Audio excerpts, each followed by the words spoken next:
दोस्तों इस टाइम गुलदाउदी के पौधों में काफ़ी संख्या में कलियां बननी स्टार्ट हो गई हैं। तो ऐसे में अगर आपके पौधों में कलियां नहीं बन रही हैं या जो कलियां बन रही हैं वो फूल में नहीं बदल पा रही हैं, तो आज के वीडियो में मैं आप लोगों के साथ में इसके लिए कुछ ऐसी फर्टिलाइज़र्स को शेयर करने जा रही हूं जिसमें कि वो सभी पोषक तत्व आपको एक साथ मिल जाएंगे जो आपके पौधे पर कलियों को बनाने के लिए और फूलों को खिलाने के लिए काफ़ी ज़रूरी होते हैं। तो ये फर्टिलाइज़र्स कौन सी हैं और किस तरीके से आपको अपने पौधों में इस्तेमाल करना है। इसी के साथ में अगर आपके पौधों में कलियां बननी स्टार्ट हो गई हैं तो आपको अपने गुलदाउदी के पौधों पर किन कामों को करना है और किन कामों को नहीं करना है। नमस्कार दोस्तों, आप सभी का अपने ही चैनल पर एक बार फिर से स्वागत है। तो चलिए दोस्तों वीडियो को स्टार्ट करते हैं। दोस्तों अगर आप नर्सरी से गुलदाउदी का पौधा लाकर घर में लगाए होंगे तो इस समय उस पर फूल काफ़ी आए हुए होंगे,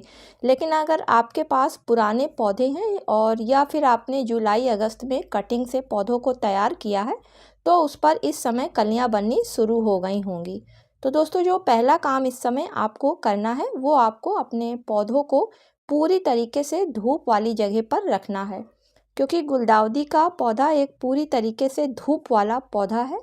और जब कम धूप या फिर छांव में इसको अगर रखा जाता है तो ये पौधा काफ़ी हरा भरा और घना रहता है, लेकिन इस पर कलियां नहीं बनती हैं और ये समय पौधे पर कलियां बनने का है।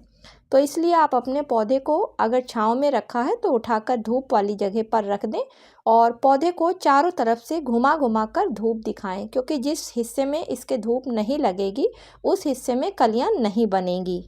अगला काम आपको इस समय अपने गुलदाउदी के पौधे पर करना है कि हफ्ते में एक बार मिट्टी की अच्छी तरीके से धीरे धीरे करके गुड़ाई करनी है, क्योंकि गुड़ाई कर देने से मिट्टी में जो एक्स्ट्रा नमी होती है वो दूर होती है। साथ ही मिट्टी मुलायम हो जाती है जिसकी वजह से जड़ों को फैलने में आसानी रहती है और पौधा अच्छी तरीके से सर्दियों में ग्रोथ करता है।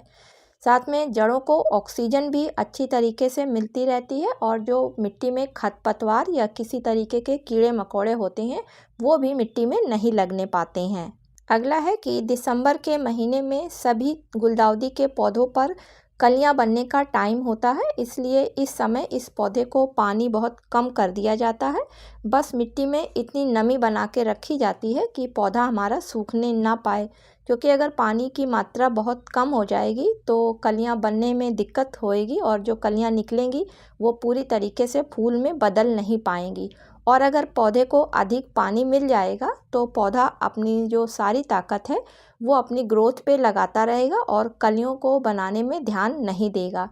तो ध्यान रखना है कि पानी ज़्यादा नहीं देना है और ना बहुत कम देना है, बस मिट्टी में हल्की सी नमी को बनाकर रखना है। अगला काम आपको करना है कि पौधे पर जो भी खराब पत्तियां हैं या जो कुछ डालियां ऐसी हैं जो कि खराब हो चुकी हैं तो उनको पौधे पर से हटा दीजिए और पौधे के नीचे के हिस्से से कुछ पत्तियों को हटाकर वहां से जगह साफ कर दीजिए, जिससे कि नीचे मिट्टी में आसानी से धूप लगती रहे और पौधा ग्रोथ करता रहे। साथ ही इस समय आपने देखा होगा कि जो आपके पौधे हैं उसकी मिट्टी में नीचे से नए पौधे यानी कि शक्कर निकल रहे हैं, तो उनको भी हटा दीजिए, क्योंकि उन पर फूल नहीं आएंगे अभी और वो पौधे की एनर्जी को ले रहे हैं जिसकी वजह से पौधे की ग्रोथ रुक रही है, साथ में पौधे पर कलियां नहीं बन पा रही हैं। तो जब आप इसको हटा देंगे तो मिट्टी से सारे पोषक तत्व जड़ लेकर पौधे तक पहुंचाती रहेंगी, जिसकी वजह से जब आप फर्टिलाइज़र देंगे तो आपके पौधे पर कलियां बननी स्टार्ट हो जाएंगी। इसके बाद दोस्तों इस समय गुलदाउदी के साथ साथ टमाटर, कई और तरीके के पौधों पर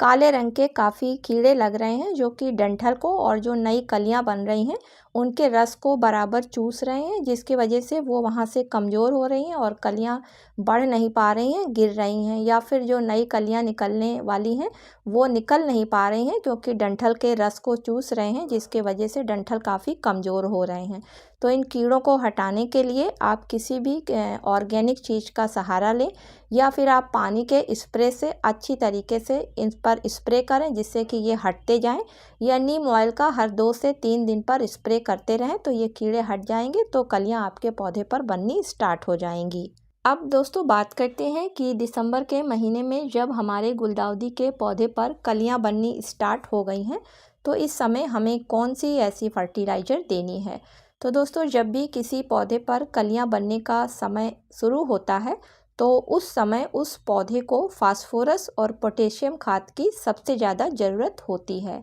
क्योंकि फास्फोरस के कारण जड़ें काफ़ी मजबूत होती हैं और जब जड़ें मजबूत होती हैं तो वो मिट्टी से ज़्यादा पोषक तत्वों को लेकर पौधे तक पहुंचाती हैं, जिस कारण उस पौधे पर जल्दी कलियां बनने लगती हैं। और इसी तरीके से पोटेशियम खाद का काम होता है कि जब नई कलियां बनती हैं तो उन कलियों को मजबूत बनाती हैं, साथ में उनकी साइज को बड़ा करती हैं और जो आने वाले फूल होते हैं उनके रंगों को चटक करने के साथ साथ ये फर्टिलाइज़र पौधों को रोगों से भी बचाती है। तो दोस्तों, अगर आप अपने पौधे पर केमिकल फर्टिलाइज़र का यूज़ करना चाहते हैं, वैसे ये फर्टिलाइज़र गुलदाउदी के पौधे को